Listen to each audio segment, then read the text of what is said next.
I am sure చాలామంది ఇప్పుడు నేను చెప్పబోయే కెరియర్ గురించి కనీసం వినుండరు. చాలామంది పీసీబీ స్టూడెంట్స్ వాళ్ళకున్న కెరియర్ ఆప్షన్స్ చాలా తక్కువ అని అనుకుంటారు. అయితే ఈ వీడియో ఖచ్చితంగా మీకోసమే. Environmental DNA scientist, genetics, environmental and data కలిసి ఉన్న ఒక కెరియర్. నేచర్లో ఉన్న పొల్యూషన్, బయోడైవర్సిటీ అండ్ క్లైమేట్ చేంజెస్ని స్టడీ చేస్తారు. 11th 12thలో పీసీబీతో పాటు మ్యాథ్స్ ఆర్ కంప్యూటర్ సైన్స్ ఎలెక్టివ్స్గా ఉంటే బెటర్. యూజువల్గా బయోటెక్నాలజీ అండ్ బయో ఇన్ఫర్మాటిక్స్లో బ్యాచిలర్స్ చేస్తారు. అలానే మాస్టర్స్ అయితే ఎన్విరాన్మెంటల్ జినోమిక్స్లో చేయాల్సి ఉంటుంది.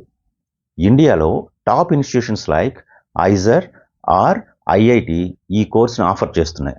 అలానే అబ్రాడ్లో కూడా టాప్ యూనివర్సిటీస్ అన్నిటిలోనూ ఈ కోర్స్ అవైలబిలిటీలో ఉంది. అన్ఫార్చునేట్లీ సరైన గైడెన్స్ లేకపోవడం వలన చాలా లేటుగాను రాంగ్ డెసిషన్స్ తీసుకున్న తర్వాత ఇలాంటి కెరియర్స్ గురించి తెలుస్తుంది. ఇలాంటి ఫ్యూచర్ రెడీ కెరియర్స్ కోసం లేదా కెరియర్ క్లారిటీ కోసం ఈ ఛానల్ సబ్స్క్రైబ్ చేసుకోండి. Hope this video helps. Do subscribe Career Minds and Paths for more videos like this. This is VV signing off. Thank you so much.